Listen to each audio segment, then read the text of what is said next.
What's up everyone, welcome to today's video, welcome to the Video Game Fight School channel. Thank you very much for tuning in. So apparently from some of my footage I use for my videos, some of you noticed that my Mystic Leap with Jason Todd barely loses any altitude, and some of you have asked me how I'm able to do that.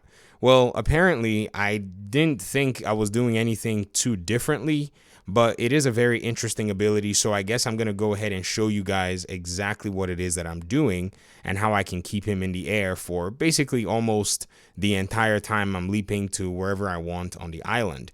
Now, the Mystic Leap ability is actually pretty cool. I actually, before the game came out, I made a prototype version of it on Unreal Engine 4. Now, that video didn't go anywhere, probably got buried in the algorithm somewhere, and I was able to pretty much showcase the mechanic at work and exactly what I did to achieve it. So I was able to come up with something that, was a little primitive, but it did work. In fact, I will go ahead and show you right now here in this video how it works so that you can kind of understand, or how I think it works. I don't necessarily know exactly what the developers did, but I have some kind of a weird idea.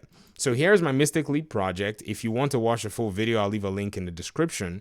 And my character, whenever I jump in the air, I don't know if you can see my controller input right now. Hold on, let me go ahead and show you my controller input so that you can see whatever it is that I'm pressing. So my Xbox controller, and I programmed it that when I hit the R2, whatever, because in the previews we saw that it was R2, that if he's in the air and falling down, so when he's falling, I can then generate this thing that makes him jump in the air. It's kind of wonky, it's not the best, but that's how I designed it. Now, what I'm doing is whenever I hit the R2 button, my character will spawn a actor, some kind of a physics object that he can land on, but that physics object actually propels him in the air.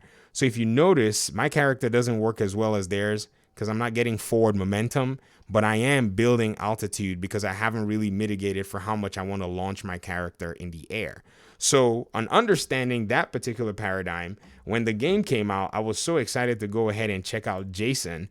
I went ahead and just, unlock my Mystic Leap in on the PC version, and I'm going to show you how I'm actually using it here in the game itself to make sure that you guys can see. Now, for my settings, I want to make sure that my, I think it's under accessibility.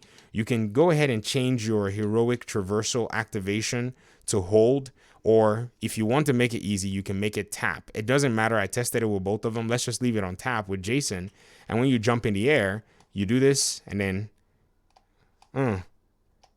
oh, there it is. So it's hold that you do it with, not tap. Okay, hold on. Sorry, I made a mistake. I think hold actually is the one that you use for it. Tap doesn't seem to work. I don't know why. There seems to be a delay somewhere in regard to how long it is you take to hold it. So let's go back to the top of the belfry and see if we can actually get that altitude again at the belfry, or maybe even here, this water tower. That should work for us.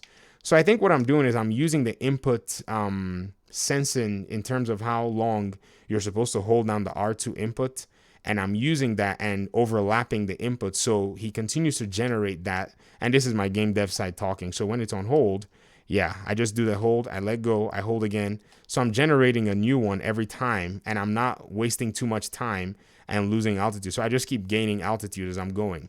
So mine is different from the way they designed theirs, but it's kind of still a very similar, concept overall. And I'm glad that I actually kind of like gave myself that challenge to work on it, and I'm able to basically pull this off. Now, there is something that I've also noticed as well. If you actually are putting forward motion in your controller, he basically is able to stay at altitude. But if you want him to go higher as you're leaping, what you want to do is you want to take out forward motion and then let him just leap up in the end and do it real quick. And you're going to gain just a little bit of altitude as you're going. Did you see that? I'm gaining altitude because I don't do forward motion. If I leap directly into the air, he gains a little bit of altitude as well. So that's pretty much what I'm doing in order to, basically leap from one plot of the world all the way through the other. I don't know if this was an intended mechanic, and I hope it was because it's so much fun. And if for anything, I hope the devs never touch it, because the Mystic Leap to me is one of the most unique mechanics I've seen for traversal in a video game. It's literally super Red Hoodie. It's like one of those I don't give a hoot what anybody says. I'm going to just pounce on air and make my way out to wherever it is that I want to go. So I hope that video was helpful. I hope you can actually see the way the inputs works. Apparently tap doesn't work. I don't know why I thought tap worked. Come back, let me see. Options.